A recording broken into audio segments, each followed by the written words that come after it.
show starts in 10, 9, 8, 7, 6, 5, 4, 3, 2, 1, go. Warning. The material discussed in this show may be sensitive or a trigger for some listeners. Strong language and topics are discussed. We talk with active duty service members and practice OPSEC at all times. You have been warned. The Bipolar DM, Jason Cottam. His show talks about Dungeons and Dragons, indie writing, and living with a mental illness, in particular bipolar disorder, borderline disorder, and major depression, among other diagnoses. Check us out right here on Saturdays, 7 p.m. Eastern, also on WLFE-DB.com, and wherever else you listen to podcasts. So take a seat, sit back, and get ready for the Bipolar DM. Welcome to the Bipolar DM Show. I'm your host, Jason.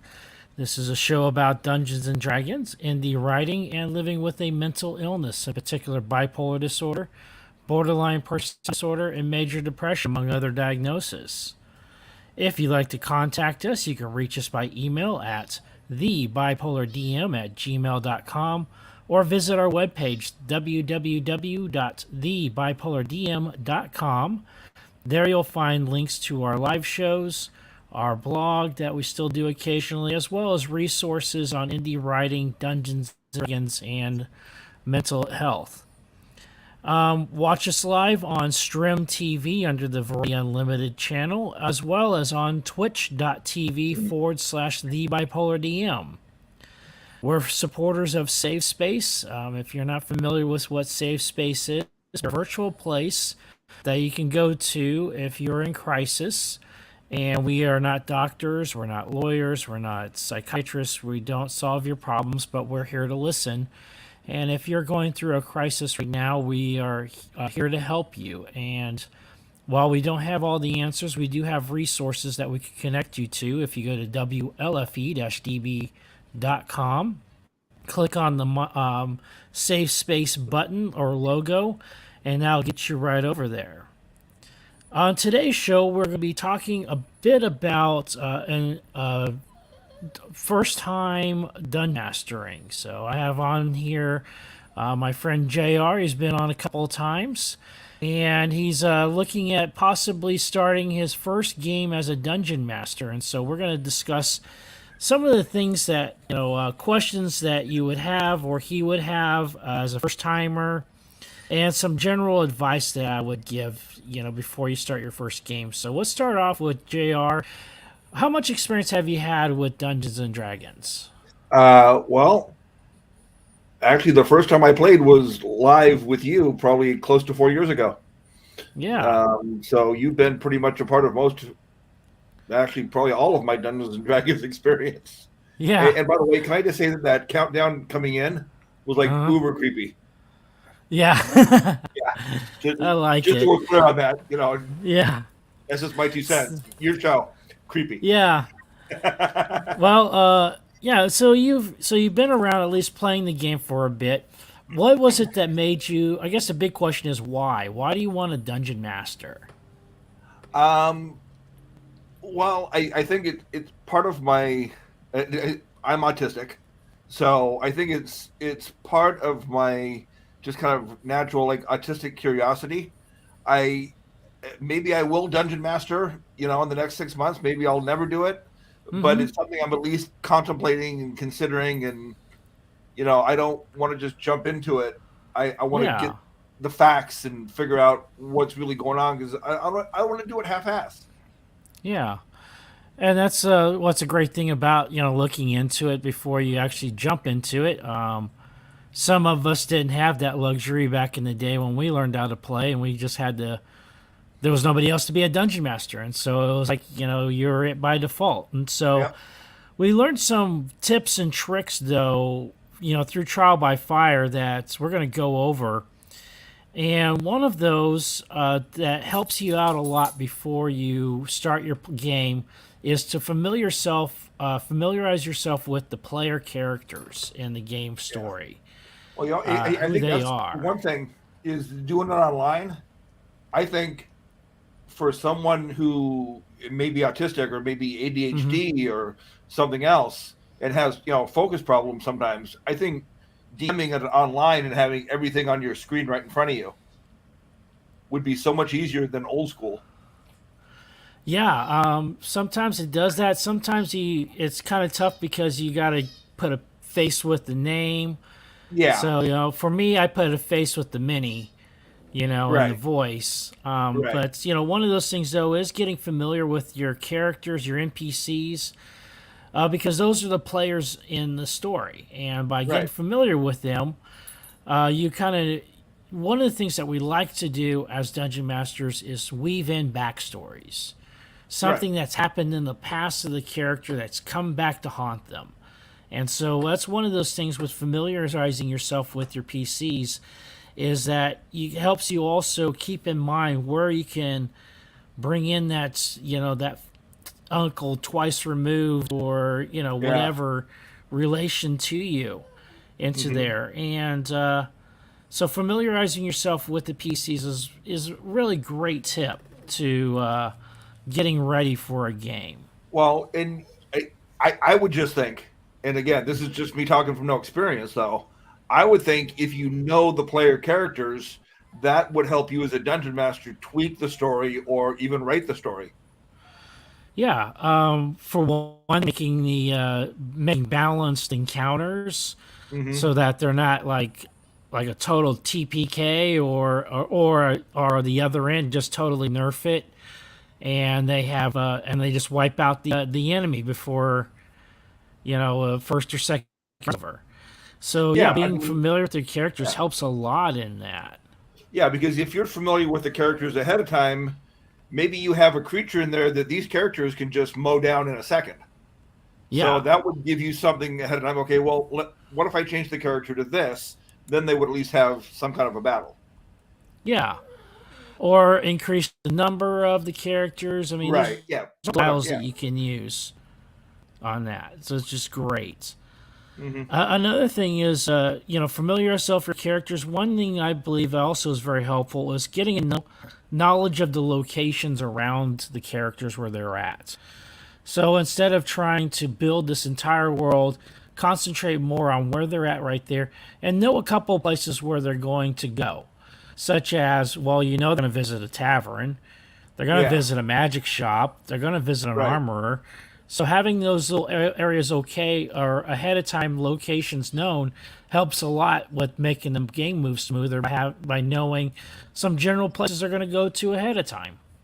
Yeah. I mean, if you're going to go to, Kentucky and Tennessee, you don't need Hmm. to draw the whole map of the United States. Right, exactly. Yeah. I mean, And you don't have to know the whole world. Just you're part of it. yeah, until it's time for them to go to that bigger, brighter world and stuff like that. Exactly. And so having a generalized, but also you got to balance it so that you're not going overboard, to where you have three inns and half a dozen shops and it's so easy to go to such minute detail that you overwork it. You do Oh too yeah. much work. And Yeah. so it's a balance that we got to find too. I mean, if you're talking inns and taverns, you really only need two. You need the trashy one and the classy one. Yeah, You exactly. know? And that's very true. And the same with your shops too. Right. You got your reputable shops, and you got the one where yeah, this fell off the back of the truck, so no questions asked. We'll get you a discount wand. Right. Right. Oh. Now, another thing that's very So helpful too Martha is and trashy and notes. classy. Right. Yeah, Okay. I'm making notes. yeah, making notes, which actually goes right into the next point, is extremely important as a dungeon master. Making notes of not only your locations and your NPCs, but your quests, and also keeping track of what has happened in an adventure, especially when an adventure's bi-weekly or once a month, and Or a lot of or time in even between. or even like in our case, where we're playing the same adventure Thursday night and Friday night, but we're a week off. Yeah, it's like different adventures going on if you're playing more than one game. So notes are extremely important to keep because they're going to help keep everything straight in your head. And so very important to have not only take notes, but have some kind of system.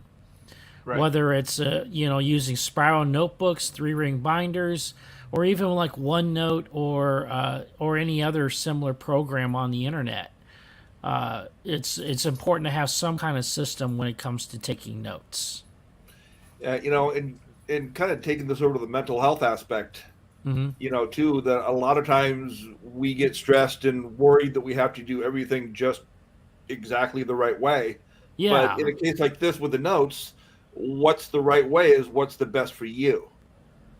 yeah, For yeah. some You people notice that I have don't have written like a notes, system listed because you got to right? find your own system that works for you. Mine's kind of a hybrid off of Icelanders and a couple others, kind of mishmash together to create my own little system. And so, Mhm. yeah, you got to find your own system when it comes to taking notes. Very important to do that because what works for you is not going to always work for everybody else, and you Right, might find the system that does work for you. right. You never can tell. It's just a matter of trial and error. And don't let people tell you that you're doing it the wrong way. Maybe they Hmm. can help you tweak it a little bit, but just because it's not their way doesn't mean it's the wrong way. Yeah, and that's especially true as a dungeon master overall. Because there's so many different styles and techniques when it comes to dungeon mastering. You got from the old school theater of the mind to the new school using virtual tabletops like Roll20 and Fantasy Grounds and stuff like that, and some hybrid, in between ones. So, you know, whatever system works for you, what other style of dungeon mastering works for you, you do you. Don't let anybody else tell you you're doing it wrong. Although be open to criticism, open to improvement, because we all should be open to Well, exactly. improvement, of That's what I course. said. Don't let somebody tell you, just completely that you're doing it wrong. Get Yeah, some tip. Okay, what what about it is wrong? yeah, yeah. Or what could I be doing better? Yeah, Where am or I how lacking? could I be doing it better?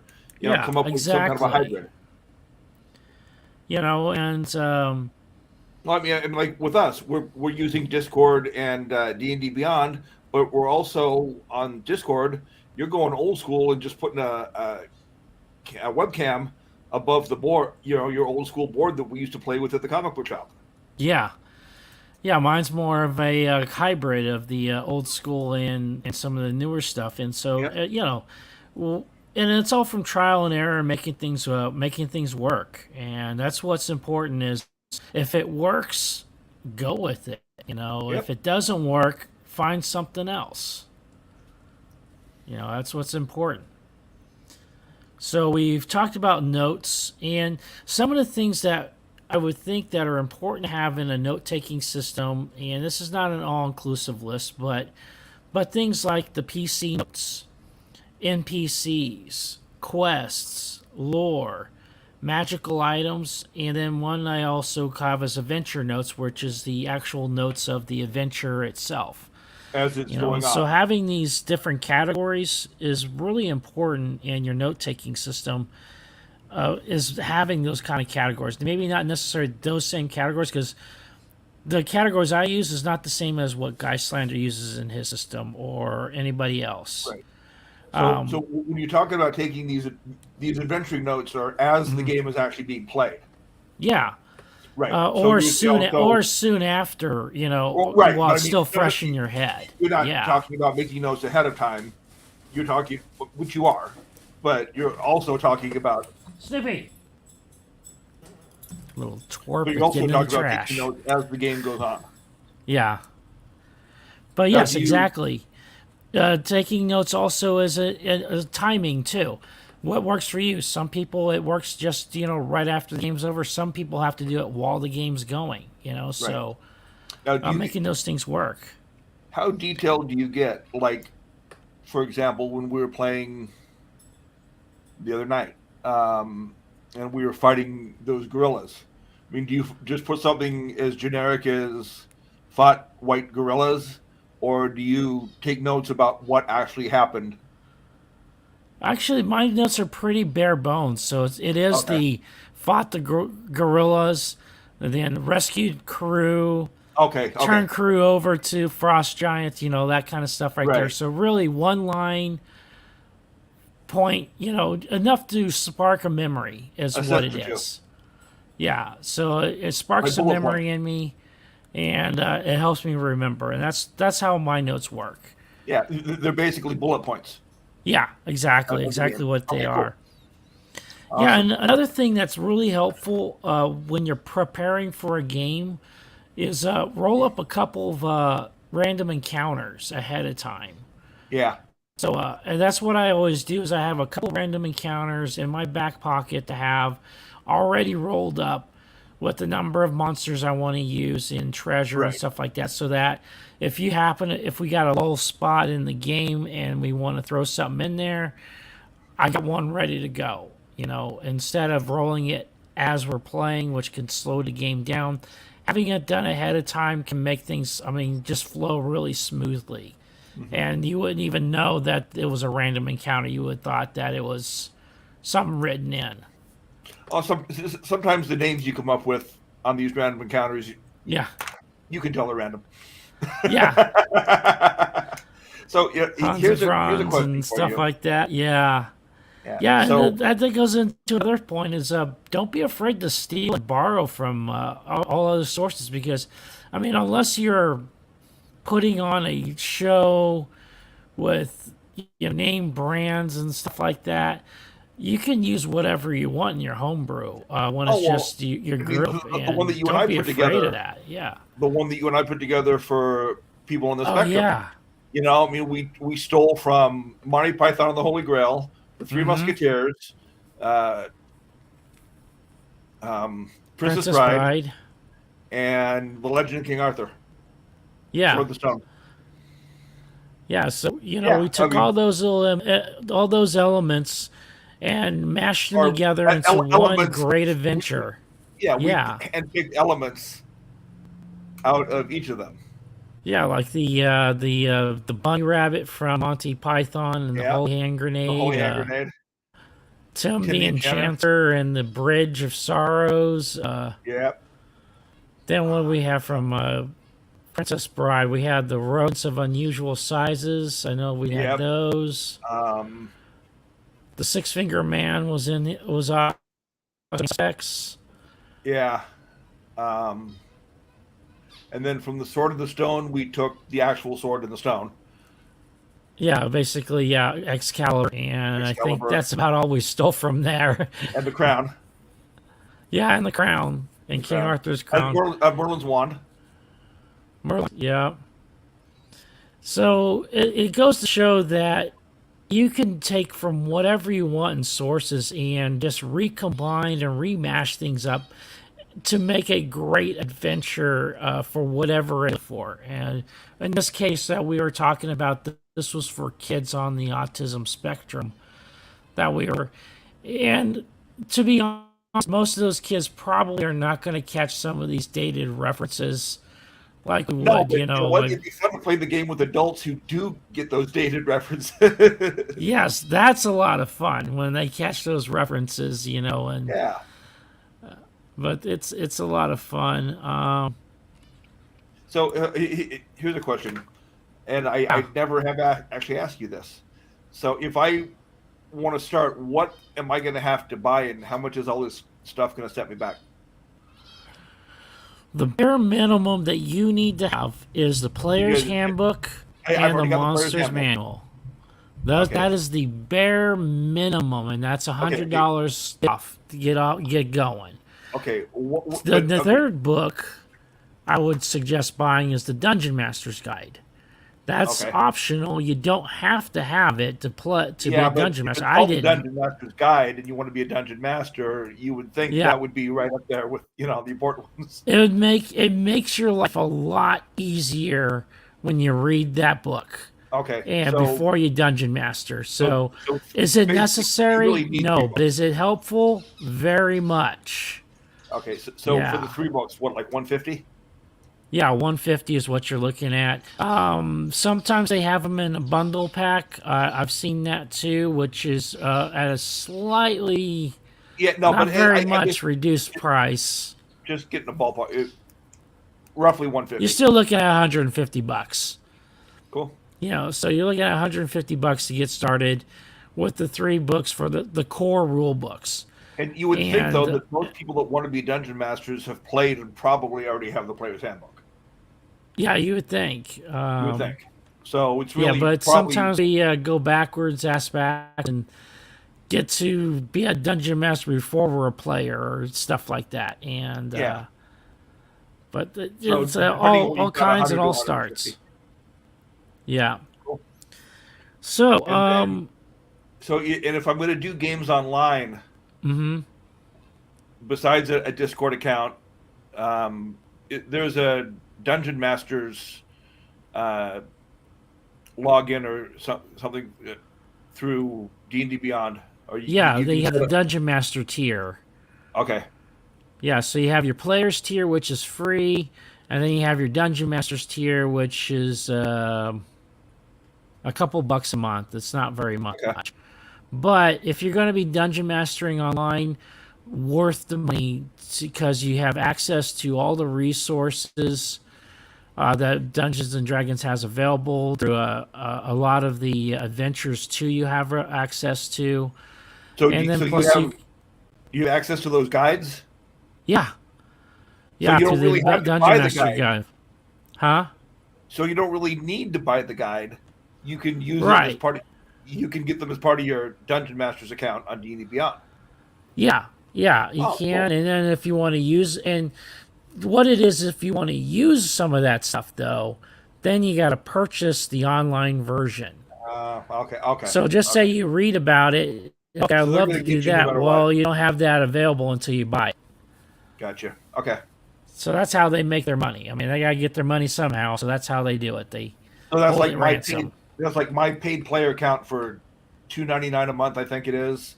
That I get Yeah. access to a lot of those extra weapons and things that Yeah, I would probably only have if I had a certain book. yeah, and it's exactly the same way. And I said that it's great to have a set of random encounters set up ahead of time. Another thing Yeah. that's really helpful before your game starts is have a list of random names, just in case somebody asks, "Hey, what's that guy's name over there?" You have a name that you can rattle off, cross off the list, and make a note of. Because a lot of times we make NPCs and don't give them names just because they're shopkeeper number 23 or something like Right. that, Right. And well, of course, the one don't give them a name. That's when somebody's going to ask, "What's your name?" Yeah. And Well, and so it's although, important to have that. but on the flip side, Yeah, as a player, sometimes it's more important. It's funnier and a better experience when you make up that name on the fly. yeah, So there's entertainment value from not doing it. yeah. Exactly, there is, and it's a lot of fun. But having that list, that name of list, does help take a. You can still make up the names as you're going along, but having a list helps a lot too for game flow. And sometimes we get caught flat-footed like that, with the name. That it's sometimes hard. It's hard to come up with one on the fly, and so having that list helps out a lot. And and that kind of leads off to the next thing I'd like to talk about, which we'll camp on a little bit, which is relax. It's likely to go off the rails. The game is. When good. you're playing with human players, no matter what you plan for, it's probably going to go off the rails, so there's no point in getting stressed about it ahead of time. And it's more fun when it goes off the rails. Yeah. I mean, it You know, really is. Yeah, it really is, especially if you love to do improv. If you're really big into improv and thinking on your feet, it's great to to take, for when the game goes off the rails, and to be able to just play off each other and stuff like that, and Yeah. do Well, last night when that last character was dead, but I was pissed because it had petrified my leopard, and I asked you if I could firebolt it after it was dead, laying on the ground, and just that kind of pause and sigh, Yeah. Yeah, go ahead. Yeah. Yeah, and then we lost Tool, or not Tool, Sostin. No, it was Tool, because his brother's Fool. Yeah. Yes. But yeah, it was. Yeah, Some playing people- when you're playing with the characters, playing with people, the game is going to go seriously sideways, and there's just no avoiding it. It's just going to happen. And so I say, don't stress out about it. Go ahead and relax now and expect it to happen and be ready for it. And going back to having a couple names and a couple locations out there that they're going to likely run into, and a couple of people names will help out a lot in your improv, and to playing loose and flexible with the cast. Yeah, and I would also think that as the game goes on, as you get into week 4, 5, 15, that you start understanding the players and their characters better. Yeah. And it makes it a little easier for you to set some stuff up. Oh yeah, especially when you want to tie in the backstory, or some kind of major story arc that you want to tie them all into. A reason why backstory is so important is because it gives player buy-in.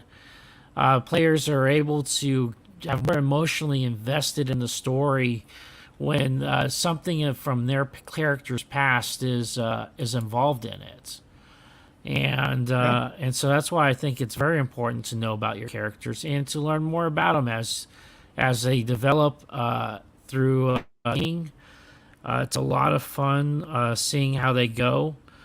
I know that I have fun as I'm creating a character, even picking languages. I'll kind of know what area, what they speak, where we're going. But as I'm putting the backstory together, I might decide to go Dwarvish and Goblin, but I've got a reason that I know both those languages. Yeah. And that's part of the backstory. So I think you can get really, you can really get into it. Yeah, and that's another thing that's really cool about backstories. I'm a very player-centered dungeon master, and I'll allow most things to happen as long as you can give me a good backstory and good reason for it to exist. If you put something half-assed in there, then I'm probably not gonna give you a wand of fireballs. But if you have a good backstory to justify why you would have a particular magic item or something like that, then I'm usually pretty good about going with it. And then that kind of that talks to another part, where we talk about relaxing because the game's going to go off the rails, having locations, knowing about them, having names, also having a map. Maps are your friends, and I there's so many games where I'm just using a map and going off of a map as I'm describing the action, especially a dungeon map when we're doing a dungeon crawl. A map right there in front of me, and then I'll go through and saying, all right, you're going 15 feet ahead, and then you have a hallway off to the right, and then a T-bones T-bones another 30 feet up ahead. And so doing all that, helps a lot when you have a map, because I'm a very visual person. And maps are a great way to, even simple maps are a great way to set up encounters and kind of have an idea how battles are going to go out. Now, when we do you pick your weapons or for the characters, the NPCs, based on the players and what their characters? More so based on what the NPCs are doing. So just say they're a bunch of mercenaries.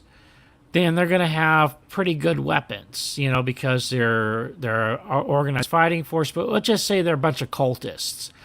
They're not going to be armed as well as, say, mercenaries. Well, they'll probably only have daggers on them or shillelaghs or something like that, something low. I don't know, And man. Krish had AK-47s. Yeah. So some cultists arm themselves.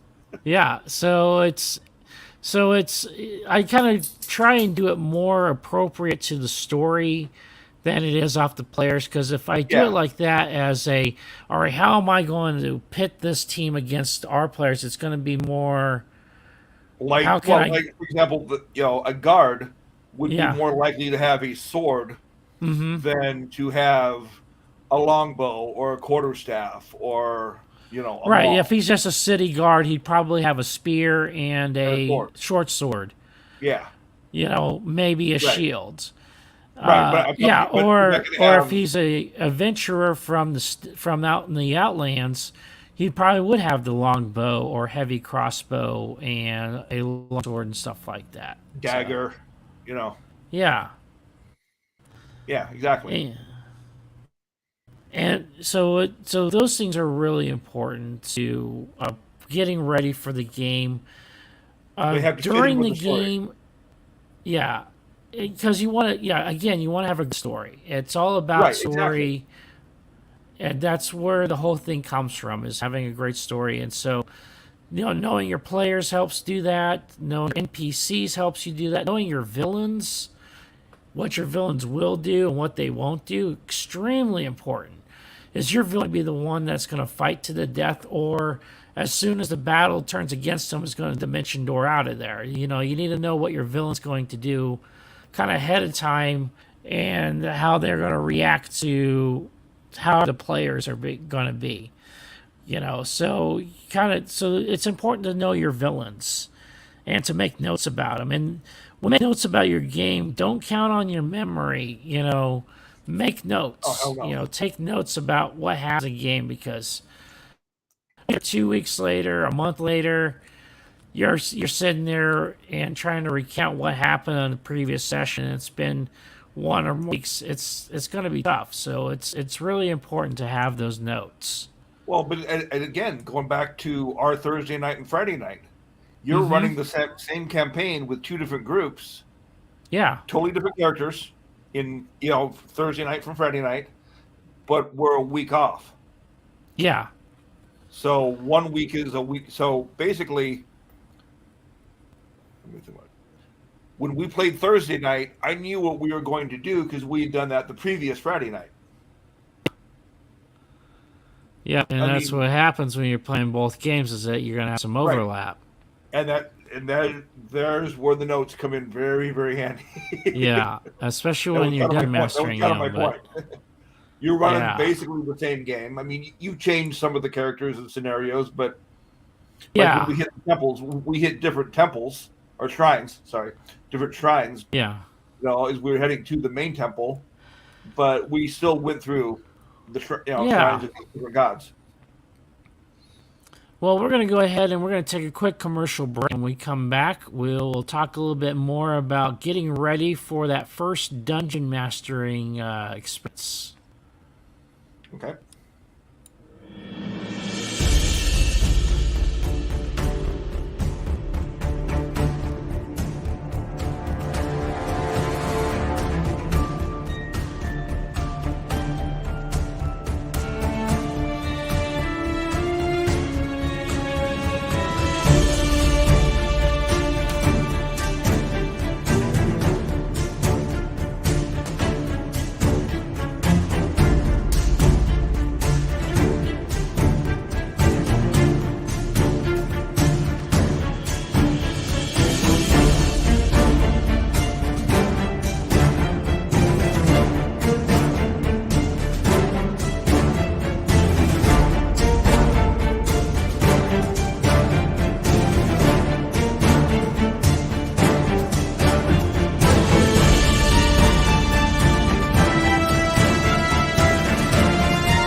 sorry. I was just Okay, over. welcome back. Oh, so we were talking with JR about the first time dungeon mastering and getting ready for that first time, and so we talked about a couple little things ahead of time, some tips and tricks for before you get going, especially like getting familiar with your PCs, getting familiar with your NPCs, and also one of the things important is getting a little familiar with the rules. One of the things as a dungeon master that's really important is you're also the game master and referee when it comes to the rules. And so it's important to know the rules too. As you said, though, just a moment ago, Yeah. it depends on the dungeon master. You'll let some stuff slide with a slick explanation. And I But can you attest need to that because I come Yeah. up with some pretty serious bullshit on the fly. Yeah. And the thing about it is it's the rule of cool is one of the big rules that I go by is the rule of cool. If it's cool and they can describe it, then let's go ahead and go with it. Exactly. And It's like, can I do this? Why? Well, because. yeah. Or how? You know it's bullshit, but you also know it's going to fit with the game. So. Yeah. Yeah, in the very end of the game, the whole point of the story is not about winning. It's not about slaying the monster. It's about having a great story. And if that story should happen to lead to slaying the dragon or other beast or in a total party kill, it's the idea, though, is that you've had a great time and a great story. And when we start... having both is a good package. Yeah, exactly. And but you're right. Having the fun. I mean, the game that we played with the twins, online for a while. I mean, that game went on for a year and a half. Yeah, and I don't think we ever actually finished our quest. No, we got pretty damn far in it, and I got another going through Mad Mage right now, and they're only on the second level. But I'm like, oh god, I don't want another repeat of this year and a half of one dungeon level after another. So I'm going to try and do it a little bit differently. When does that group play? That's my Tuesday night group that I do with Roll for Recovery. So that's the Dungeon of the Mad Mage, and so that one's pretty easy to prep for. But it can be really tedious too because you're just doing one level after another, and so you got to kind of work at making each level a little distinct. Yeah, but see, at that point when it drags on and on and on, that's when you just add a secret passage. In a room that goes down 4 levels. Yeah. Well, we ran into that problem when you guys were skipping a couple of levels. Like when you found like, oh shit, we could just cut the corner right here and go down to the next level, and then the next thing you know, you're like 3 levels ahead of where you're supposed to be level wise, and get your asses handed to you. What can I say? We were stupid. Yeah. So, another thing that's really important is when we talk about getting ready as a dungeon master is world building.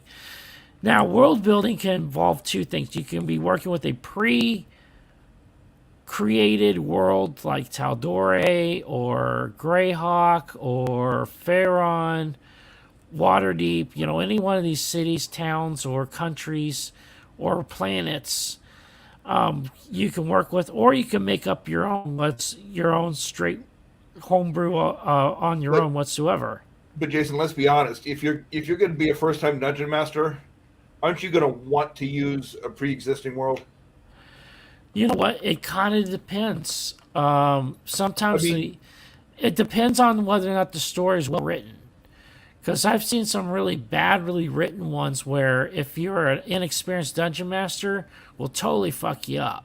Oh no! But I've seen, yes, find it a good one. I think it's a good idea. I don't think it's necessary, but I think it's a very good idea to have a well-written adventure for your first time, so that you can have an idea of what's the components of an adventure. what are the things that you want to have in there? What are the things you want to leave out? Right. You know, and so having a well-written adventure that you're going off of from the first time, extremely helpful, but not necessary. And then, but that also Yeah. doesn't mean you can't take that world and Oh, tweak yeah. it your own way. Yes, another thing which is very important is tweaking. Taking the existing world that you have, whatever engine that you're using, and then just making small adjustments to make it your own, which doesn't have to be much. You know, you can change how all the guards are half orcs, or magic users are a taboo within the city, and so you just have to go to the underground of the black market to get your health or healing potions. So there's all kinds of little things you can do to tweak your world, tweak your adventure. I like that And idea though of having a black market for magic stuff. yeah, That'd be and fun. start where your PCs are at and expand outwards. This goes from back to Sly Flourish's idea of a spiral campaign where instead of building this huge whole world ahead of time and populating with the gods and everything else, you start small. You start with the neighborhood that the players are in, and then just lay down the railroad tracks ahead of you as you're building this world or building a greater adventure. So basically, what you're saying is almost build it a week or two out, or a session or Yeah, two out. basically a week ahead. So you know where they're going, because what's the point of building up this whole economics point of the capital city if they're not going to see it for 6 months? Or putting all this work into other areas that the players will never see, instead of being economic with your time and setting up, you know, right then where they're at right absolutely. now, Yeah, absolutely. and concentrating there instead. That way, you get more bang for your buck. Is Well, what it is. You got to bake the cake before you put the frosting on. Yeah, You know, I mean, Yeah. you got to do that basic work and get, you know, and then, you know, the luxuries of the capital city are just the frosting when you have time.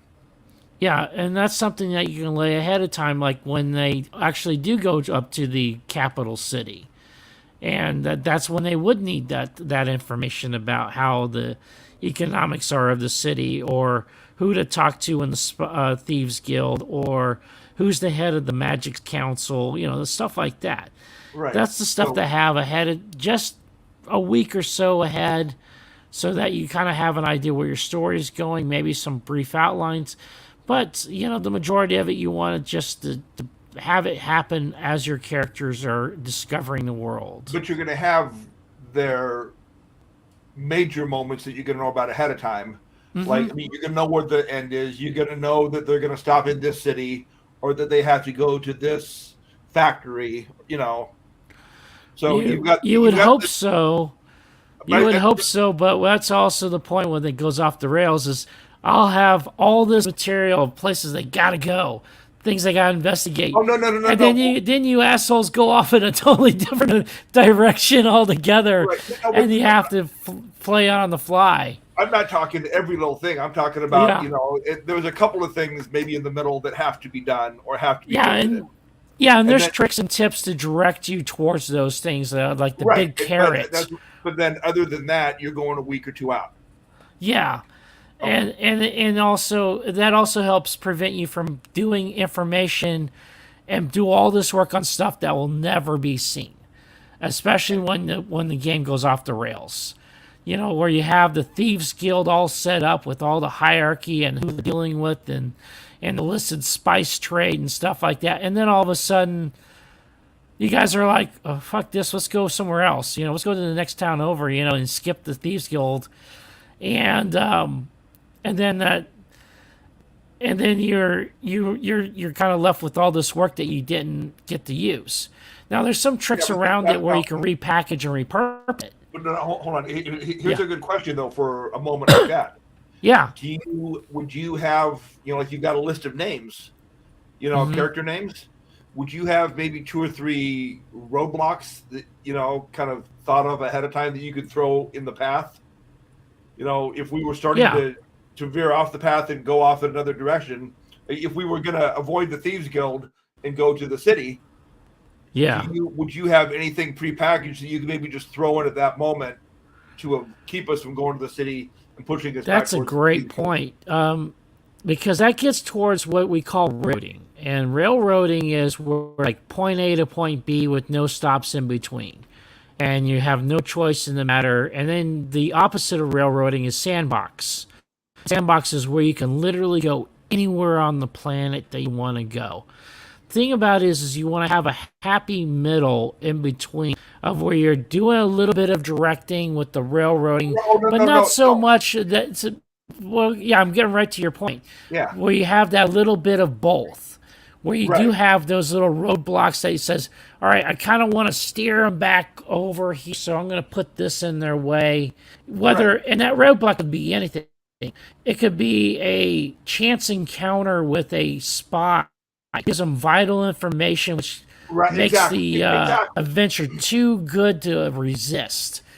So yeah, there's Exactly. all kinds of little tricks you can do without making it seem like you're railroading the characters. Right, and I'm not talking about doing that at every turn, but Yeah, I mean, in the campaign, okay, in the Tomb of Annihilation campaign that we're doing, there's a lot of places we could go, but there was a couple of places between the beginning and the ending that we had to stop at, right? yeah, yeah, Right. So that's and what a I'm lot of talking that you about. just had no choice. Yeah, it was a little Right, bit of railroading. see, those are the moments that I'm talking about. Yeah, Not railroading them the whole way, micromanaging them. Yeah, let yeah, them go off the course and do their thing. But if there's one or two places they have to visit, and they want to, veer off the path at that point, you almost got to push them back. yeah. Or you make it so necessary, such as you had to visit this Firefinger, this a Right. pillar of stone, to get the map, find out where the city is that you need to go to. Essential that you had to go there. Otherwise, you would have just skipped it, and you guys almost did skip it because you're like Patera folk flying around. Screw that, climbing up your rock, but making it so that it's essential part of the adventure was what brought the character back around to do Right. it. And just to be clear, the reason Yeah, I wanted to avoid that was just because I have a leopard with me yeah, that was not going to do well climbing sheer rock. yeah, so, exactly. so that was my reason for not wanting to do it. Which again, Yeah, good and reason, so legitimate reason. yeah, and another thing that's really important to have is, I think, also important when you have your random encounters or your regular encounters, also have treasure ahead of time. Now, it's okay to try and make it up as you go along, but if you want to have your treasure unique and varied, have some treasure ahead of time for your random encounters, for your minor encounters, for your major encounters. Your major encounters have them earn something big. You Now, know, for example, would that be like last night we were playing and we kicked the crap out of these or killed these people, and I forget what they were, but one of them had a crossbow or a longbow that was a +1. yeah, Those are the kind of things you're talking about. yeah, exactly. So you got some of your minor things with your so you got some minor things like your +1 weapons that you can give out to your players during a regular encounter, but then you have like a big boss fight. You might want to have up the boon a little bit, so a little extra gold, maybe a little extra powerful magical Potions, item too. yeah. So, Cool. so you can play with that stuff right there. So there's so many little dials that you can adjust up and down on these things. Those little bonuses have to be treats, though, right? Yeah, you want them as treats It's because not where you're you gonna give every out fight- too many of them. Yeah, you give out Right. too many of them, you appreciate them, and then your players are going to be overpowered. But if you don't give out enough of them, then they're going to get discouraged. It's like, what the hell are we doing Yeah, this well, for? We're not getting I any think besides treasure. last night, the last time we had a magical item was probably a month ago. Yeah. So Yeah, and that was because we're going by what the adventure had as they're Right. printed, and they're very stingy on their treasure on. hey, On the that's adventure. totally cool though. It makes it Yeah, better when you do get them. yeah. So when they did get the +1 bow, they're like, "All right, got a +1 bow," and now I can do more damage to some stuff or hit stuff that normally can't take damage. So you'd be surprised, even a minor magical item, how much they Hey, can be appreciated and you know be what? used. I appreciated the +1 longbow last night because Yeah, now on my damage rolls, I've got a +5 modifier instead of a +4 modifier. yeah, So that's and then also that's you can one hit extra point. Every time I use that bow, that's 1 extra point. yeah, and then also there's also the deal with the monsters that take only magical damage because you're running into so many of them Yeah. that were a regular damage wasn't going very well. Right. And so having that magical damage helped out a lot too. Well, see, but now going back to the beginning to the player character creation. Yeah, See, I basically got the same character in Yeah. both Thursday night and Friday night, with one exception. One is a pure ranger. One is a level 4 ranger and a level 4 wizard. yeah, So one night I've got the magical component to my character, whereas the other night I just got to fight it out. yeah. And that's where, as a player, you want to prep yourself by reading your character sheet ahead of time before you go into play, so you get it straight in your head. Okay, tonight's the strictly ranger character, and so this is what they got. They can Well, do. but that's and where stuff using like something that. like D&D Beyond, Oh yeah, because then you just pull up the character for that night and you're good to go. that's ideally what you want to do before you play as a player. As a DM, you want to do that for all the characters, review all of them and get familiar with them and what they can and can't do. Not necessarily memorize what they can and can't do, but be familiar with their features, their feats, Yeah. their actions, their But I attacks, know- their spells, just kind I of know idea. that my Monday night character is my typical character. It's Yeah. a high elf rogue arcane trickster. Boom. Yeah. I know how to play that character. I mean, that's almost all that I play. But then I've got, but I know what that character can do. I know what crazy Yeah. my Thursday night Wood Elf Ranger can do. And then I know what Lorelei, my Wood Elf Ranger Wizard, can do. Yeah. And it's very important to keep those straight in your head. And some people need to have those notes to keep it straight. Other people just reviewing a quick review of the character sheets all they need, So, but keeping Yeah, those I mean, characters actually- straight are very important. The first thing I do between Thursday night and Friday night, it sounds stupid when I open my character up, Yeah. make sure I got the right one. I click on spells. Yeah. If I got them, that's Friday night. If I don't, that's Thursday night. Right, exactly. Is knowing your characters well enough that you can just look at the character sheet and say, "Oh, wrong one. That's that's Thursday nights right there." Right. Just by Well, and looking at I'll tell you this. So Lorelei, my Friday night character that's also got the wizard component to her. Yeah. When we leveled up the other night, I had one more spell slot to add. Hmm. And I'm looking at the spells not just as what will do the most damage, although those ones did stay in high contention. but Yeah, which ones fit best with the character? yeah, I'm looking at some spells and going, that sounds kind of cool, but that's nothing she would use. yeah. Move on to the next spell. Yeah, and that's kind of the nice thing about with your character is as you get to know your character, you are picking and choosing things based on what they would personally would have wanted, and that's what's really neat about character development, especially as you get higher in levels and get to know your character more, is it becomes clear what choices you would make as a character. Right. And Well, okay. that's great. So here's the perfect example. The spell I added last night Yeah. was the Lightning Lure. Oh yeah. It's similar to a Firebolt, not as much damage, and only has a 30-foot distance. Yeah. But that's something I can use if I'm in closer quarters or closer proximity. Instead of the 120-foot range I've got on the Firebolt. Well, yeah, I can throw that 15 feet, but the Lightning Lure was because of the range of the on that spell.